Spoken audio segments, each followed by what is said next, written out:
Hi, it's Ramsey Dewey with the JX Fight Club in Shanghai, China. And Sherman from Singapore, thank you again for another awesome question. And if any of you have questions, please leave them down below in the comments or email me at ramseydewey@gmail.com. One of the hardest things for us to do as humans is to preserve and transmit information from one generation to the next. So when we talk about traditional martial arts, we're not necessarily talking about martial arts that are very old, because a lot of them are relatively young. I mean, some as recent as 60, 70 years ago, some even more recent. What we're talking about is martial arts that were taught traditionally before the electronic age, before photographs or videos or film, or the internet, or even, easily accessible and printable books. Right? If you go back a few hundred years, it wasn't that long ago where mobile type, being able to type and print a book in a language that people could commonly understand, that was the exception, not the norm. Okay, so what does that have to do with Tai Chi? Okay, Tai Chi, like a lot of traditional martial arts, is traditionally taught with forms rather than sparring per se, right? Because if we can't write a book about it, we can't take a video of it, we can't take a picture of it, what do? We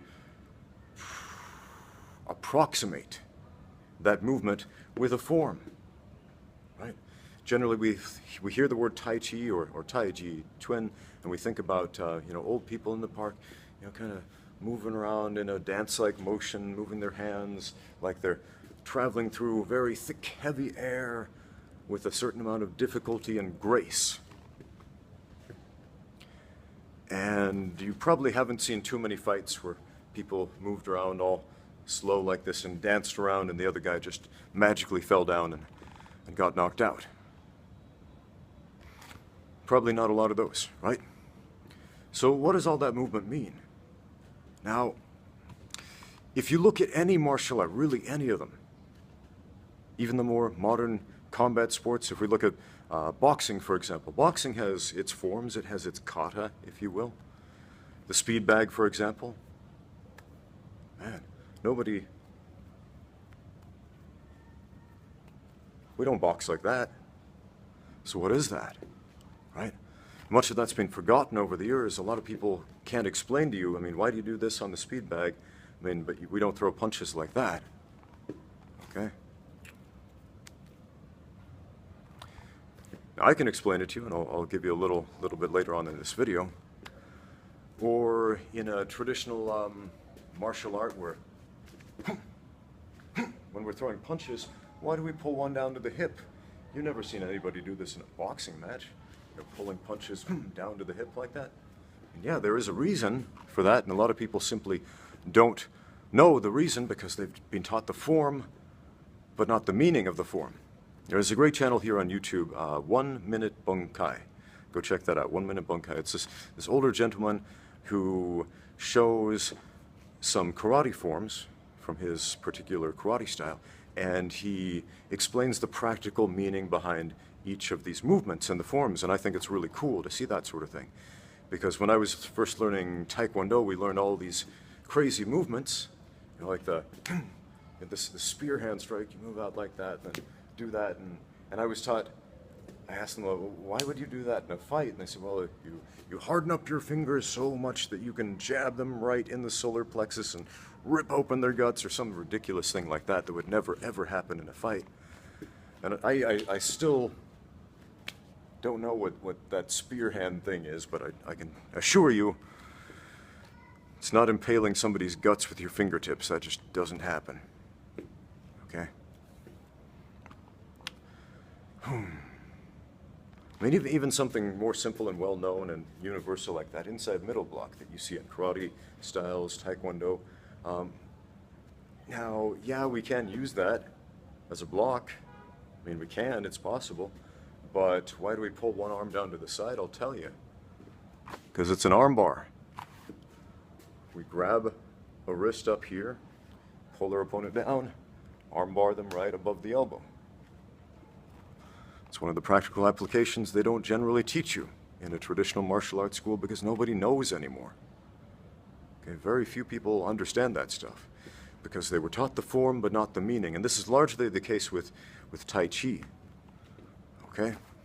Now, yes, I told you about Master Wu Daoshui, who was fantastic, just an absolute master of the style of taijiquan. And what made the difference for him is he not only understood and taught the forms, but he understood and taught the meaning. And he sparred with his students. Now, I want you to imagine for a minute an MMA school, an MMA gym where nobody ever spars, where nobody ever fights. Now imagine what type of fighters would come out of this school. I mean, how would they teach? I mean, they might hit the bags, they might do some exercises, but eventually people are going to want to learn some technique. And if you're never actually touching another human being, never actually resisting against another human being's force, that's going to be tough. So what would this conceptual MMA, no contact MMA school do? Well, they might come up with a form.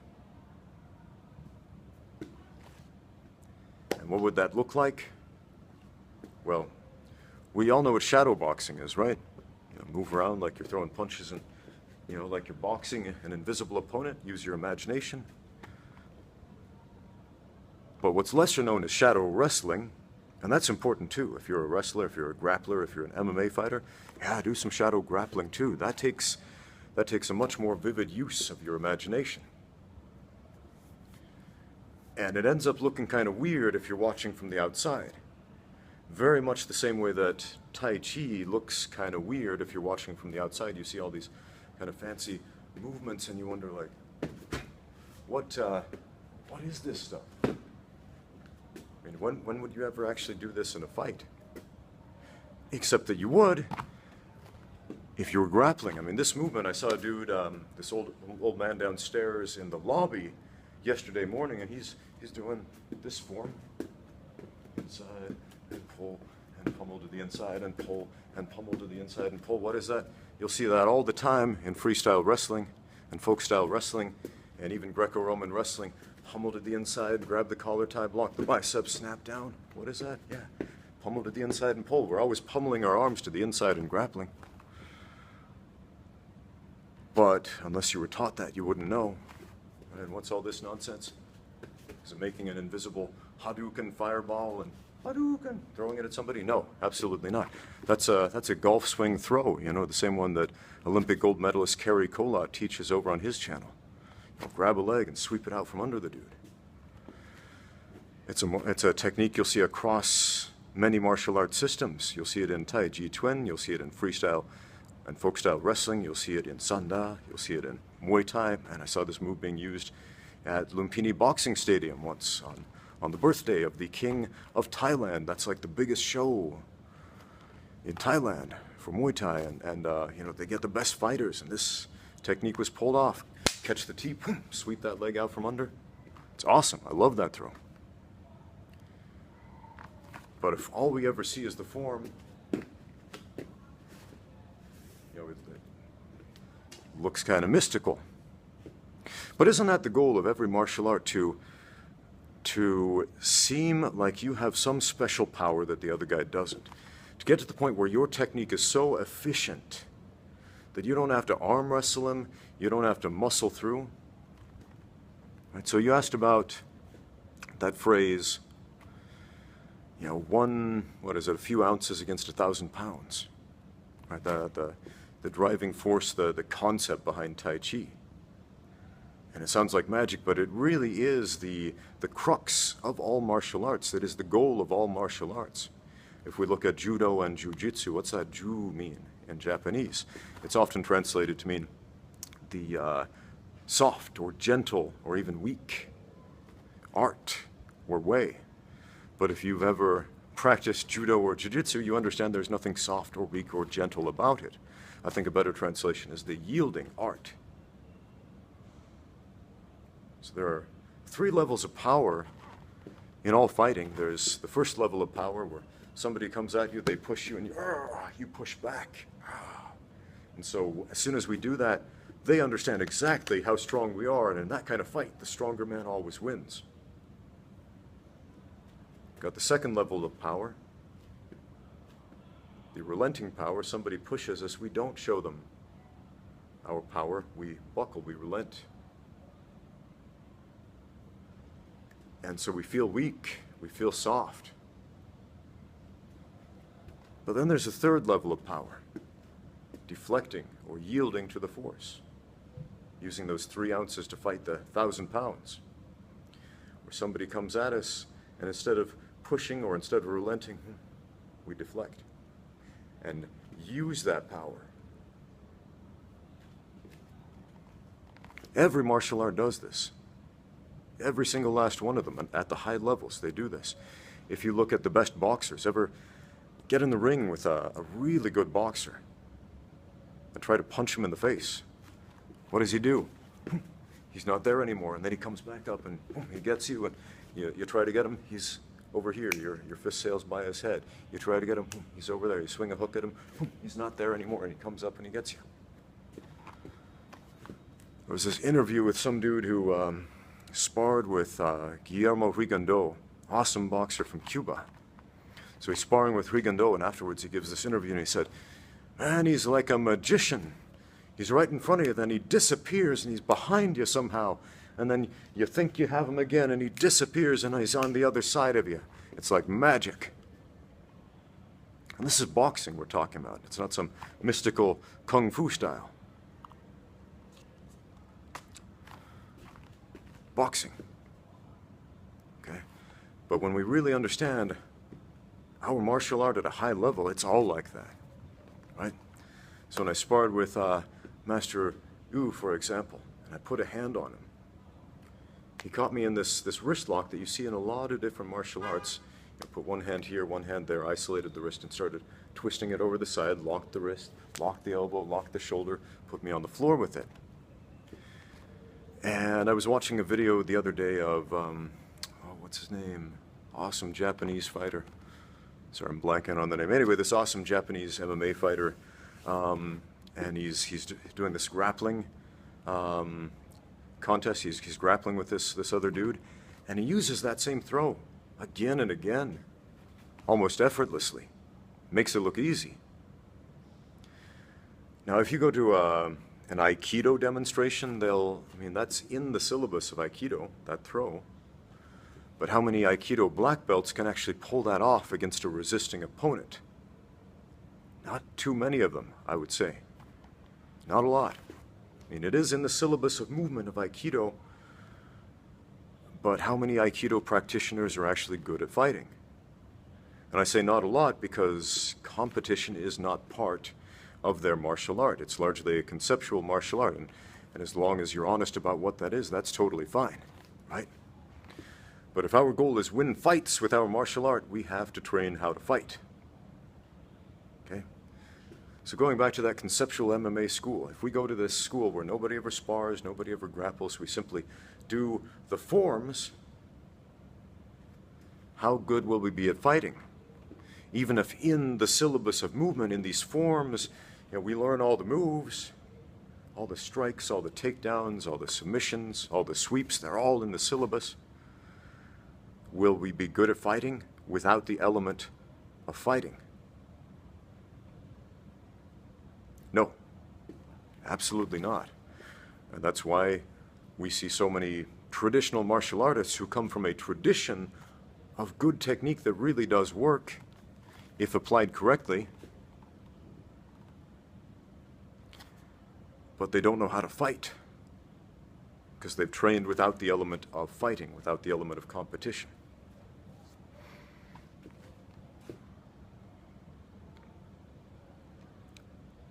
And to get good at just one technique, to get good at just one of them, let's take the armbar, for example. To get good at armbars, you got to do thousands of them. You got to practice it as a form first, to understand where to put your hands and feet and legs and hips and all the little details of matters of millimeters, to make sure everything's in place and everything's tight and everything's correct and all the body mechanics are there. But you also need to practice it thousands of times against different levels of resistance. You know, against people you can squash, against people at your same level, against people who are better than you. You got to try that stuff out. Otherwise, it never happens in a real fight. See, the armbar, that's an interesting move. It's in the syllabus of movement of lots of different martial arts. It's even in the syllabus of movement of taekwondo. Remember, inside middle block, it's not actually a block. We grab the wrist, break the posture by bracing the forearm up against the elbow, and we armbar our opponent. And then punch him right in the face. Ever wonder why in the taekwondo form so many of those punches come down here? Why? Because we just broke his posture down with an armbar, and we're hitting him in the side of the head.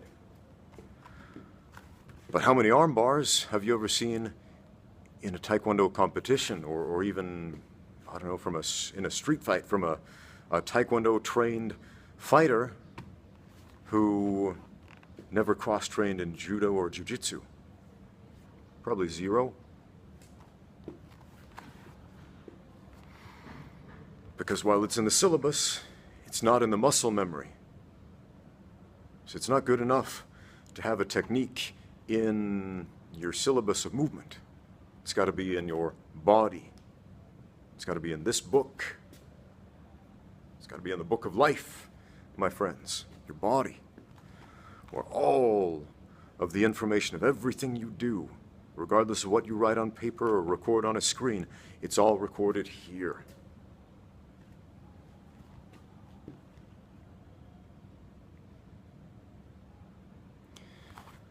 So could a legitimate Tai Chi master, a legitimate master of taijiquan, who really did practice how to fight, who really made a concerted effort to make himself an athlete, who trained with that element of competition, could he beat somebody from other fighting styles? Yes. Yes, he could. And you could also say the same thing about any other style. Could a taekwondo player who trained with the element of competition, who trained for real fights, not just taekwondo sport fights, could he beat somebody from another style in a fight? Yeah. So why don't we see this all the time? Well, I'm gonna tell you guys, training the right way is hard, and people, one, they're lazy, and two, they're oblivious of the right way. I mean, we think we know, but we don't know. You know, people who don't know how to box, they watch a boxing match, and a lot of them think, I can do that. Because they think boxing is as simple as, you know, balling your fist up and swinging it at somebody. Some people think, oh, I can hit really hard, and some of them can. But unless you can land that punch, forget about it. And right now, everybody's talking about Conor McGregor versus Floyd Mayweather. And I read this article saying Conor McGregor stands a very good chance of beating him because some scientists measured how hard each fighter could hit, and they determined that Conor McGregor could generate a little bit more force than Floyd Mayweather with his punches. And my response was, so? Who cares, man? I mean, I mentioned it before, I could chop through bricks with my elbows before I ever learned how to fight. And the first time I got into a fight, I couldn't land them because I hadn't trained with that element of competition. That really is the key right there. And you could take the stupidest martial art in the world, and if we made it honest, we could produce excellent fighters. I love the example of Greg Jackson. No, I'm not calling Greg Jackson's martial art the stupidest martial art in the world, but the era in which he came up. You know, back in the 90s, martial arts was all the rage. There were lots of martial arts movies. I mean, Van Damme was a action star. You know, everybody loved blood sport. And a lot of martial artists, in order to sell their product, they wanted to make it sound more authentic. And so they gave them Asian-sounding names. And Greg Jackson did the same thing. He called his fighting style Gaido Jutsu, loosely translated to mean the way of the street, or street fighting, basically. He figured that sounded better than street fighting, and in the 90s it probably did. Now it sounds kind of silly, right? But even though Greg did the same thing, if you will, with the name that so many other goofballs and frauds did with theirs, I mean, I've seen so many ridiculous made-up styles with Asian-sounding names, with bozos who couldn't fight their way out of a wet paper bag at the lead of that dojo. But what made Greg Jackson different? Well, he was honest about it. He was honest about his martial art, what his goals were: to win fights. All kinds of fights. And we don't win fights through make-believe. So when we're honest about that, we go out there and we find out what actually works in a fight. What's the most effective, efficient way to win?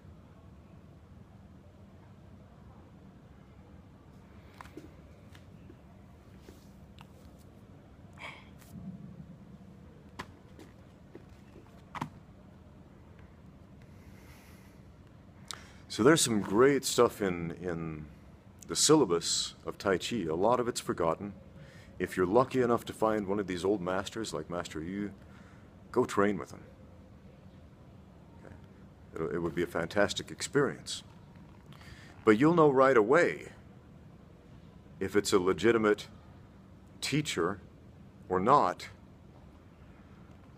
because a legitimate teacher will answer that question right away through pragmatic experience.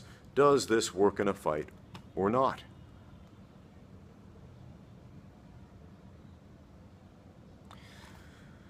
So I hope that helped to answer your question. Thanks for watching. Now get out there and train.